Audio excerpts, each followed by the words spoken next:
कैसे मुमकिन है कि आप वीडियोस को, ऑडियोज को, वो तमाम जो कनेक्शंस हैं जो कि रियासत ने उनके ऊपर स्टैब्लिश किए हैं, आप उनको डिनाई कैसे कर सकते हैं? खुद पीटीआई वाले डिनाई करने के लिए तैयार नहीं तो है। अब्दुल्ला गुल साहब, कमाल तो ये है कॉम्पनसेशन किससे कि की जा रही है? यानी अगर ये बैलेंसिंग फैक्टर है तो किससे बैलेंस करने की कोशिश की जा रही है इसको? भाई यही बैलेंस किया जा रहा है, अवामी दबाव है, सीधी सी बात है भाई। ऐसे तो नहीं हमारी अदलिया का, बस मुझे अफसोस है के ऊपर आना बजाते खुद बहुत सारे सवालात को जन्म देता है ना। बात यह है कि बैलेंसिंग यह है कि जी बल्ले का निशान ले लिया, बल्ले का निशान ले लिया तो उसके बाद आपने इलेक्शन लड़ने की इजाजत दे रहे हैं। भाई आप इलेक्शन लड़ने के लिए फिर तो आपको टीटीपी वालों को भी इजाजत दे देनी चाहिए ना। उसमें क्या है, उन्होंने भी तो जीएचक्यू पे ही हमला किया था, तो फिर उसमें क्या हो गया? उन्होंने भी जलाओ घिराव किया, उन्होंने भी आगे लगाई, उन्होंने भी दहशत गर्दियां की। अगर ये दहशत गर्दी का पर्चा नहीं है, देखें साफ सी बात है, 780A क्या है? एंटी टेररिस्ट एक्ट है, और उसके तहत जो है पर्चे हुए हैं, रियासत ने पर्चे किए हैं और फिर उनको वैलिडेट करवाया गया है। बात ये नहीं है मुख्तलिफ रियासत का मतलब यहां सिर्फ अफवाज पाकिस्तान या कोई इंटेलिजेंस इदारे नहीं है, बल्कि तमाम जो इन्वेस्टिगेटिंग एजेंसीज होती हैं जिनमें पुलिस भी शामिल होती है, पुलिस के अंदर भी मुख्तलिफ महकमे हैं, फिर इसी तरीके से प्रोसिक्यूटर जनरल होता है, अटॉर्नी जनरल होता है, एडवोकेट जनरल होता है, यानी कि मिनिस्ट्री ऑफ लॉ तो देखे इन्वॉल्व ना, होती यहाँ है। सूरत हाल बड़ी दिलचस्प नहीं हो गई अब्दुल्ला गुल साहब की? एक तरफ तो सिविलियंस के मिलिट्री कोर्ट में ट्रायल को जायज करार दिया गया, यानी सुप्रीम कोर्ट ऑफ पाकिस्तान का फैसला है। अब उस पर जो अपील हुई है उसके ऊपर एक लार्जर बेंच भी तश्कील दे दिया गया, अगले हफ्ते इस पर समाअत होने जा रही है। दूसरी तरफ 9 मई में मुलव्विस लोग जो हैं उनको एक क्लियर गो हेड भी दे दिया गया है। तो आने वाले दिनों में आप क्या देख रहे हैं? देखिए, एक तरफ तो ये तो मुशर्रफ केस का फैसला, जो खुसूसी अदालत का फैसला था, एक तरफ से वो कलअदम हुआ, इसका भी ऑब्वियसली एक कहीं ना कहीं नजला तो गिरेगा, इदारों के माबैन तनाव की सी कैफियत तो होगी। लेकिन आने वाले दिनों में आप क्या देख रहे हैं कि अदलिया की तरफ से जो क्लीन चिट मिल रही है, को तनाव बढ़ेगा? बड़ा वाज़ेह नजर आ रहा है। देखिए ना, अदलिया जो है वो आपका एक ठीक है, उन्होंने इंसाफ फराहम करना होता है और करना चाहिए भी है, और रियासत के अंदर जो होते हैं एडमिनिस्ट्रेटिव इश्यूज होते हैं, आप उन एडमिनिस्ट्रेटिव इश्यूज को जो है आप ओवरराइड नहीं कर सकते, ओवर रूल नहीं कर सकते, उनको अंडरस्टैंड करना होता है। जैसे मैंने गुजारिश की, मिनिस्ट्री ऑफ लॉ है, मिनिस्ट्री ऑफ इंटीरियर है, होम मिनिस्ट्रीज हैं, बहुत सारे एक तरीका कार होता है। मुझे इस बात का इल्म नहीं था पहले, लेकिन बाद में पता चला कि जैसे लोग जिनको 4th शेड्यूल में डाला जाता है, वो उनको निकालना और डालना दोनों बड़ा जान जोखों का काम है। पूरे साल में 2 मीटिंग्स बैठती हैं जिसके अंदर तमाम डिपार्टमेंट्स के लोग शामिल होते हैं, यानी कि अकेला होम सेक्रेटरी ये काम नहीं कर सकता, चीफ सेक्रेटरी भी ये काम नहीं कर सकता। ये काम जो है वहां के डीसी, वहां का एसी, वहां के जो पुलिस वाले, वहां के जो इंटेलिजेंस के लोग, आईबी के लोग, ये तमाम फैक्टर्स इन्वॉल्व होते हैं। तो फिर आप ऐसे कैसे कर सकते हैं कि उन लोगों को एक तरफ जो है आप इलेक्शन लड़ने की इजाजत दे रहे हैं? मुशर्रफ केस के ऊपर आप देख लें कि आपने जब वो हयात थे तो तब आप लोगों को ख्याल नहीं आया। इसका मतलब यह है कि तमाम जो ताने बाने हैं, वो ये लग रहा है कि जो हमारी अफवाज है उसको कहीं ना कहीं जो है आप डिमोरलाइज करने की जो काम हो रहा है वो हो तो रहा है। फिर मेरे पास और सादा सा नतीजा इसका सवाल है सर कि भयानक क्या इदारे निकलेगा। सेम पेज पर नहीं है?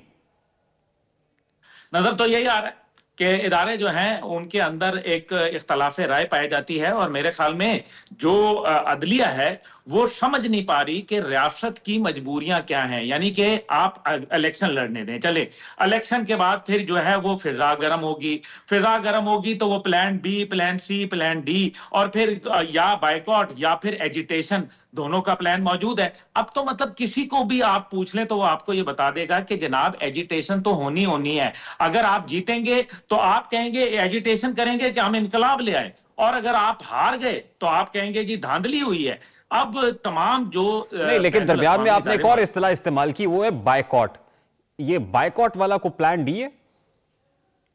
ये बहुत सारे इनके मल्टीपल प्लान हैं, लेकिन असल मसला क्या है, असल जो बात है उसको समझें। नहीं नहीं, मैं मुझे पहले से ये इंस्टेबिलिटी, समझाइए कि बायकॉट कौन करने जा रहा है, और क्या at this point in time अगर आपका इशारा तहरीक इंसाफ की तरफ है तो क्या पीटीआई को बायकॉट करने का इरादा रखती? बिल्कुल। ये देखें, ये बात तो मैंने तकरीबन 4 महीने पहले बोली थी, ऑन एयर बोली थी कि पीटीआई के पास जो है वो एक बाइकॉट की ऑप्शन मौजूद है, और अब जो है बातें जो है वो खुल के सामने नहीं, आ लेकिन रही हैं। ऐसे वक्त में बिल्कुल जब अदलिया बाइकॉट उनको करना रिलीफ चाहते हैं। दे रही है, उनके असीर और मफरूर कारकुनान को इलेक्शन लड़ने की इजाजत मिल रही है, तो फिर भी बायकॉट कर देंगे? जी बिल्कुल। वो आपको मैं इसकी एक छोटी सी मिसाल देता हूं। पंजाब असेंबली का जब उन्होंने तोड़ने की बात की और फिर नो कॉन्फिडेंस के अंदर जो है परवेज इलाही जीत गए, तो असेंबली क्यों तोड़ दी? इसका कोई अगर कोई मंतकी जवाब है आप मुझे दीजिएगा। लेकिन उस पर तो फिर पछतावा भी हुआ ना कि हमने गलत फैसला किया था। तो हाँ तो पछतावा इस सूरत में भी होगा, क्योंकि इस टाइम पे अगर बात यह है कि वो तो ये कह रहे हैं कि हमारे पास कौम की 99% सपोर्ट हमारे साथ है, और अगर 99% है तो इसका मतलब है कि 99% सीट हमारे पास आनी चाहिए।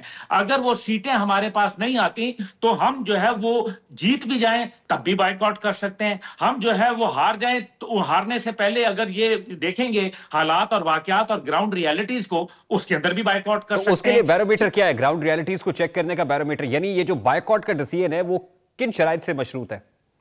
भाई यही है ना कि हमारी अभी पोजीशन क्या है, ये उसको फिर एक बैलेंसिंग टूल के तौर पर इस्तेमाल करेंगे। ये बायकॉट तब करेंगे कि ये पहले अपने अवामी दबाव, प्रेशर और वो तमाम जो अपने सियासी दबाव है वो लाएंगे, और हुकूमत के साथ जो है वो कोई डील करने की कोशिश करेंगे। यानी कि कुछ ले कुछ दे की बुनियाद पे कुछ उनके लीडर को जो है वो रिहाई मिल जाए, कोई उनके ऊपर मुकदमात जो है वो खत्म कर दिए जाए, 9 मई को जो है वो फरामोश कर दिया जाए, फलाना ढिमकाना, और उसके बदले में जो है वो हम फिर आपको जो है फैसिलिटेट करेंगे। ये मामला जो है ना ये खराबी की तरफ जा रहे हैं। इतवार के रोज पीटीआई पावर शो करने जा रही है और बानी चेयरमैन पीटीआई ने ऐलान किया है कि सब लोग सड़कों पर निकलें। तो इतवार के रोज भी कोई टेस्टर होगा क्या? पानी की गहराई नापना मकसूद है, और ये टेस्टर दोनों तरफ से होगा, यानी एक तरफ तो पीटीआई अपने आप को टेस्ट कर रही होगी तो दूसरी तरफ से रियासत भी टेस्ट करेगी, यानी रियासत का भी टेस्ट होगा कि इसको कैसे रिस्पॉन्ड करती।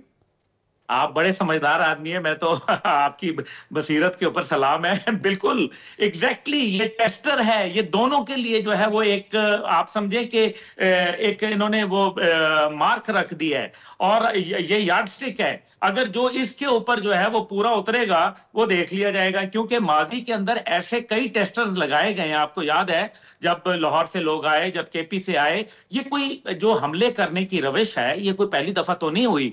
और फिर दूसरी बात यह है कि ये देखे ना, मैंने ये बहुत सारे लोगों के साथ बात की थी और मैंने यही कहा था कि जब इलेक्शन कैंपेन शुरू हो जाती है तो नतीजा ये होता है कि एक हीट ऑफ द मोमेंट होती है, एक माहौल क्रिएट हो जाता है जिसके अंदर आप लोगों को स्टॉप नहीं कर सकते। आपने बड़ी मुश्किल से 9 मई के बाद लोगों को जो है वो कोई नकेल डाली थी, अब वो तमाम की तमाम जो उनके ऊपर एक दबाव था, एक कैफियत थी, वो आहिस्ता आहिस्ता धुंधला रही है, और नतीजे के अंदर एक खुदा ना खास्ता दोबारा एक फसादात की तरफ, एक नफरत की तरफ। क्योंकि देखें, अगर ये आपने अभी खुद बात की कि अगर ये रियासत के लिए भी टेस्टर है, तो अगर इतवार के दिन रियासत के लिए टेस्टर है और कोई ऐसा नाखुशगवार वाकया पेश आ जाता है तो नतीजा क्या होगा कि यानी कि रियासत के लिए मजीद नफरत जो है उसको फरोग मिलेगा।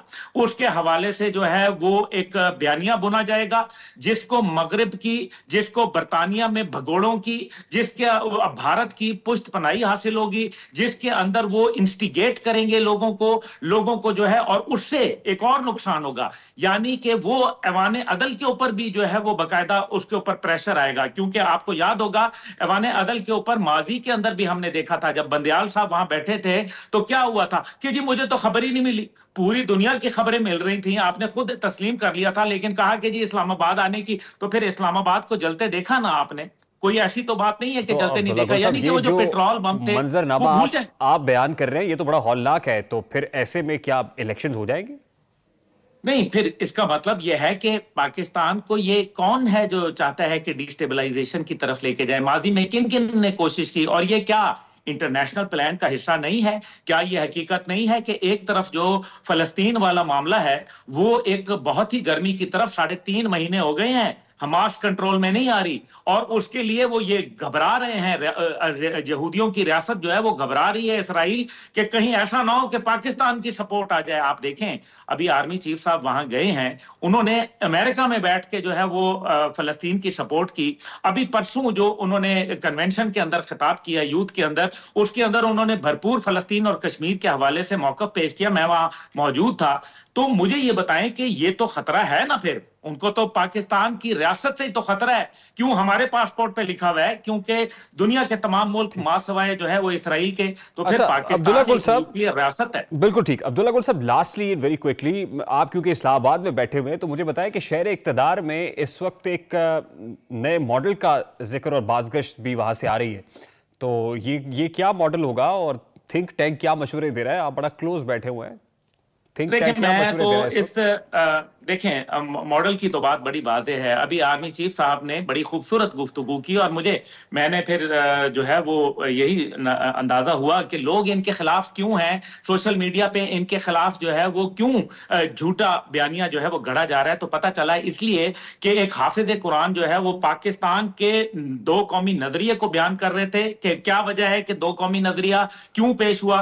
उन्होंने जो है कुरान की आयात और इकबालियात से जो है वो अपनी तकरीर जो थी वो भरपूर थी और नजर आ रहा था। और वो जो आप फॉर्मूला बता रहे हैं वो आर्टिकल 2A है, जो कहता है कि कुरान और जो अल्लाह की हकमियत आला को कायम करो। दूसरी तरफ आर्टिकल 227 कहता है कि कुरान और सुन्नत के जो है वो मुतजाद कोई कानून नहीं बनेगा। अब अगर मुतजाद का लफ्ज उठा के खत्म कर दिया जाए और इसको ताबे कर दिया जाए तो ये एक आईनी तौर पर एक रेवोल्यूशन होगा। इसको सॉफ्ट रेवोल्यूशन कह सकते हैं। वो तमाम कवानीन जो कॉन्ट्रडिक्टरी हैं वो जो है एक नए मॉडल को जन्म देंगे जिसके अंदर एक ऐसा निजाम इंसाफ और अदल कायम होगा जो एंग्लो सेक्शन लॉ के ऊपर बेस्ड नहीं होगा। मुझे अब्दुल्ला गुल साहब ब्रेक लेनी है, मुझे चंद सेकंड्स में बताइए कि कहीं ये कौमी असम्बली की जो आईनी मुद्दत है उसको कम करके वजारत उज़्मा की मुद्दत को कम करने का भी कोई प्लान है? येस और नो में बता दीजिए, फिर मुझे ब्रेक लेनी। Everything is possible.